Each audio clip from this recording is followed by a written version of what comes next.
Hello friends, welcome to ലോക്വസ്റ്റ്.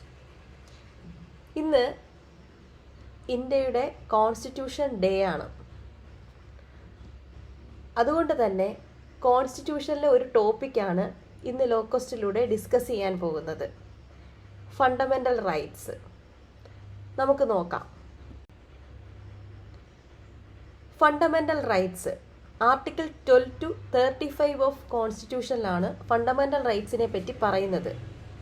Fundamental rights എന്നാൽ മൗലിക അവകാശങ്ങളാണ്. നമ്മുടെ കോൺസ്റ്റിറ്റ്യൂഷന് പല പാർട്ടുകളുണ്ട്. അതിൽ പാർട്ട് 3 ഓഫ് കോൺസ്റ്റിറ്റ്യൂഷനിലാണ് ഫണ്ടമെൻ്റൽ റൈറ്റ്സിനെ പറ്റി പറയുന്നത്. Fundamental rights has been taken from US constitution. Fundamental rights എന്ന കൺസെപ്റ്റ് നമ്മൾ കടമെടുത്തിരിക്കുന്നത്, നമ്മുടെ ഇന്ത്യൻ കോൺസ്റ്റിറ്റ്യൂഷനിലേക്ക് കടമെടുത്തിരിക്കുന്നത് US കോൺസ്റ്റിറ്റ്യൂഷനിൽ നിന്നാണ്. US കോൺസ്റ്റിറ്റ്യൂഷനിൽ നിന്നാണ് ഇത് അഡോപ്റ്റ് ചെയ്തിരിക്കുന്നത്. ഒരുപാട് പ്രത്യേകതകളുള്ള ഒന്നാണ് ഫണ്ടമെൻ്റൽ റൈറ്റ്സ് എന്ന് പറയുന്നത്. ഫണ്ടമെൻ്റൽ റൈറ്റ്സിനെ നമ്മൾ മാഗ്ന കാർട്ട ഓഫ് ഇന്ത്യ എന്നും കീ സ്റ്റോൺ ഓഫ് കോൺസ്റ്റിറ്റ്യൂഷൻ എന്നുമാണ് പറയപ്പെടുന്നത്. There are 6 kinds of fundamental rights. 6 തരത്തിലുള്ള ഫണ്ടമെൻ്റൽ റൈറ്റ്സ് ആണ് ഇന്ത്യൻ കോൺസ്റ്റിറ്റ്യൂഷനിൽ നൽകിയിരിക്കുന്നത്. 1. റൈറ്റ് ടു ഇക്വാലിറ്റി, സമത്വത്തിനുള്ള അവകാശം. റൈറ്റ് ടു ഫ്രീഡം, സ്വാതന്ത്ര്യത്തിനുള്ള അവകാശം. റൈറ്റ് അഗൈൻസ്റ്റ് എക്സ്പ്ലോയിറ്റേഷൻ, ചൂഷണത്തിനെതിരായ അവകാശങ്ങൾ. Right to freedom of religion, മതസ്വാതന്ത്ര്യത്തിനുള്ള അവകാശം. കൾച്ചറൽ ആൻഡ് എഡ്യൂക്കേഷണൽ റൈറ്റ്സ്, സാംസ്കാരികവും വിദ്യാഭ്യാസപരവുമായുള്ള അവകാശങ്ങൾ. റൈറ്റ് ടു കോൺസ്റ്റിറ്റ്യൂഷണൽ റെമഡീസ്, ഭരണഘടനാപരമായ പ്രതിവിധിക്കുള്ള അവകാശങ്ങൾ. റൈറ്റ് ടു ഇക്വാലിറ്റി, സമത്വത്തിനുള്ള അവകാശം. ആർട്ടിക്കിൾ 14 to 18 ആണ് പറയുന്നത്. Equality before the law and equal protection of the law. നിയമത്തിന് മുന്നിൽ എല്ലാവരും തുല്യരാണ്. നിയമത്തിൽ എല്ലാവർക്കും തുല്യ സംരക്ഷണം ലഭിക്കുകയും ചെയ്യും. അതാണ് ആർട്ടിക്കിൾ 14 പറയുന്നത്. Article 15 prohibit discrimination on the ground of religion, race, caste, sex, place of birth. And state is permitted to make a special provision for advancement of a woman and children of any socially and educationally backward classes of citizen or scheduled caste and scheduled tribe. സമൂഹത്തിൽ പിന്നോക്കം നിൽക്കുന്ന ആൾക്കാർക്ക്, സ്ത്രീ ആയിക്കോട്ടെ കുട്ടികളായിക്കോട്ടെ, അവരുടെ ഉന്നമനത്തിനായും ഉന്നമനത്തിന് വേണ്ടിയിട്ടുള്ളതായ ഒരു special പ്രൊവിഷനാണ് article 15 എന്ന് പറയുന്നത്. കൂടാതെ തന്നെ ഡിസ്ക്രിമിനേഷന് എഗെനിസ്റ്റ് ആയിട്ടുള്ള ജാതി, മതം, പ്ലേസ് ഓഫ് ബർത്ത്, ഇതിനെ സംബന്ധിച്ചുള്ള ഡിസ്ക്രിമിനേഷന് എതിരെയുള്ള റൈറ്റാണ് ആർട്ടിക്കിൾ 15 എന്ന് പറയുന്നത്. ദെൻ ആർട്ടിക്കിൾ 16 ആണ് equality of opportunities in matters of public employment. നമ്മൾ ഒരു പബ്ലിക് എംപ്ലോയ്മെൻറ്റ് ചെയ്യുമ്പോൾ അതിന് ഇക്വാലിറ്റി ലഭിക്കുക എന്നുള്ളതാണ് ആർട്ടിക്കിൾ 16 പറയുന്നത്. Article 17 abolish untouchability and forbid it practices in any form. Untouchability abolish ചെയ്യുക എന്നുള്ളതാണ് ആർട്ടിക്കിൾ 17 പറയുന്നത്. Article 18 abolishes title except military and academic. Article 18 പറയുന്നത് അബോളിഷൻ ഓഫ് ടൈറ്റിൽസ് ആണ്. ഇത്രയുമാണ് റൈറ്റ് ടു ഇക്വാലിറ്റിയിൽ വരുന്നത്. Right to freedom article 19 to 22 ആണ് ഫ്രീഡത്തെ പറ്റി പറയുന്നത്. ആർട്ടിക്കിൾ 19 പ്രകാരം 6 ഫണ്ടമെൻ്റൽ ഫ്രീഡമാണ്. അത് എല്ലാ സിറ്റിസൺസിനും, ഇന്ത്യയിലെ എല്ലാ സിറ്റിസൺസിനും അവൈലബിൾ ആയ ഒന്നാണ്. ഫസ്റ്റ് ഫ്രീഡമാണ് freedom of speech and expression, അഭിപ്രായ സ്വാതന്ത്ര്യത്തിനുള്ള അവകാശം.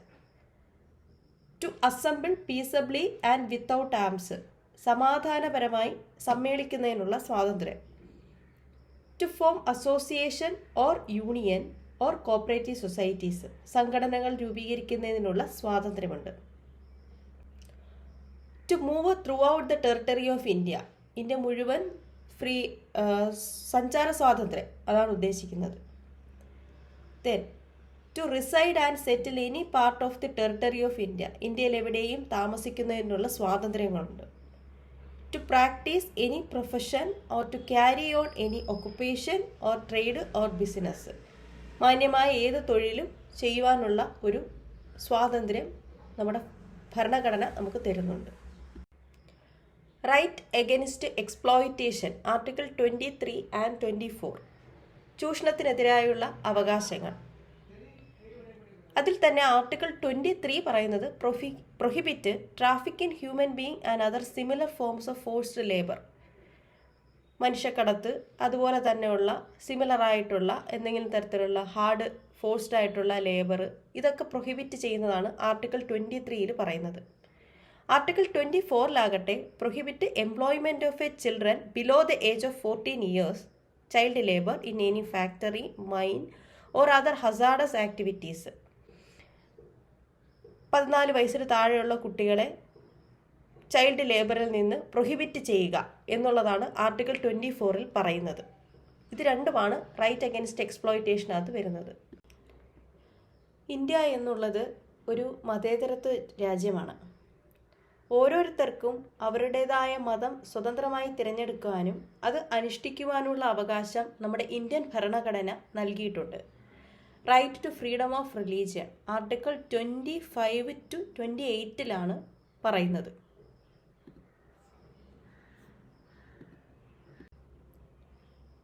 Then cultural and educational right article 29 to 30. സാംസ്കാരികവും വിദ്യാഭ്യാസപരമായ അവകാശങ്ങൾ. ഇതിൽ പ്രധാനമായിട്ടും മൈനോറിറ്റീസ് ഇൻട്രസ്റ്റിനെ പ്രൊട്ടക്റ്റ് ചെയ്യുന്നതും അവരുടേതായ ചോയ്സിൽ ഒരു എഡ്യൂക്കേഷണൽ ഇൻസ്റ്റിറ്റ്യൂഷൻ ആണെങ്കിലും അത് എസ്റ്റാബ്ലിഷ് ചെയ്യുവാനും അഡ്മിനിസ്റ്റർ ചെയ്യുവാനും ഉള്ള അവകാശത്തെ പറ്റിയിട്ടാണ് ആർട്ടിക്കിൾ 29 30 പറയുന്നത്. Then right to constitutional remedies ഭരണഘടനാപരമായ പ്രതിവിധിക്കുള്ള അവകാശം ആർട്ടിക്കിൾ 32 പറയുന്നത്. ഇതിൽ പ്രധാനമായിട്ടും നമ്മുടെ ഫണ്ടമെൻ്റൽ റൈറ്റ്സ് എന്തെങ്കിലും തരത്തിലുള്ള വയലേഷൻ സംഭവിക്കുക അല്ലെങ്കിൽ ഫണ്ടമെൻ്റൽ റൈറ്റ് നമുക്ക് എൻഫോഴ്സ് ചെയ്യുവാൻ വേണ്ടിയിട്ട് നമുക്ക് കോൺസ്റ്റിറ്റ്യൂഷൻ തന്നെ പ്രൊവൈഡ് ചെയ്തിട്ടുള്ള ഒന്നാണ് ആർട്ടിക്കിൾ 32 എന്ന് പറയുന്നത്.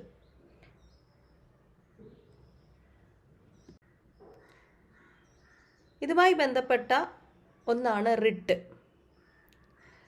Writ petitions are generally for enforcement of our fundamental rights.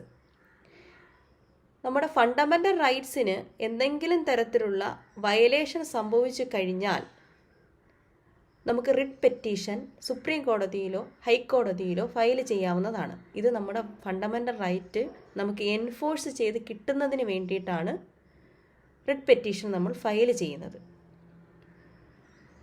5 kinds of റിട്ടാണ് നമ്മുടെ ഇന്ത്യൻ കോൺസ്റ്റിറ്റ്യൂഷനിൽ പറയുന്നത്. ഒന്ന് habeas corpus, second mandamus, quo warranto, prohibition and certiorari. ഇതിനെപ്പറ്റി ലോക്കസ്റ്റ് പിന്നീടൊരു വീഡിയോ ചെയ്യുന്നതാണ്. നമ്മുടെ മൗലിക അവകാശങ്ങൾക്ക് വയലേഷൻ സംഭവിച്ചു കഴിഞ്ഞാൽ നേരത്തെ പറഞ്ഞതുപോലെ സുപ്രീം കോടതി ഹൈക്കോടതിയിലും റിട്ട് പെറ്റീഷൻ സമർപ്പിക്കാവുന്നതാണ്. സുപ്രീം കോടതിയിലാണ് നമ്മൾ ഫയൽ ചെയ്യുന്നതെങ്കിൽ ആർട്ടിക്കിൾ 32 പ്രകാരവും ഹൈക്കോടതിയിലാണ് നമ്മൾ റിട്ട് പെറ്റീഷൻ ഫയൽ ചെയ്യുന്നതെങ്കിൽ ആർട്ടിക്കിൾ 226 പ്രകാരമാണ് റിട്ട് പെറ്റീഷൻ ഫയൽ ചെയ്യുന്നത്. ഇന്ത്യൻ ഭരണഘടന നിലവിൽ വന്ന സമയത്ത് നമുക്ക് 7 ഫണ്ടമെൻ്റൽ റൈറ്റ്സ് ആയിരുന്നു ഉണ്ടായിരുന്നത്. എന്നാൽ 44th കോൺസ്റ്റിറ്റ്യൂഷണൽ അമെൻമെൻറ്റ്സിലൂടെ right to property fundamental rights എന്ന കാറ്റഗറിയിൽ നിന്നും റിമൂവ് ചെയ്തു. 44th അമെൻമെൻറ്റ്സിൽ കുറേ ഭേദഗതിയാണ് ഇന്ത്യൻ കോൺസ്റ്റിറ്റ്യൂഷനിൽ വന്നിട്ടുള്ളത്. എന്നാൽ അതിൽ മേജറായിട്ടുള്ള ഒന്നാണ് right to property is removed from the list of a fundamental rights. ഇപ്പോൾ റൈറ്റ് ടു പ്രോപ്പർട്ടി എന്ന് പറയുന്നത് ഒരു ലീഗൽ റൈറ്റ് ആണ്. It is not a constitutional right.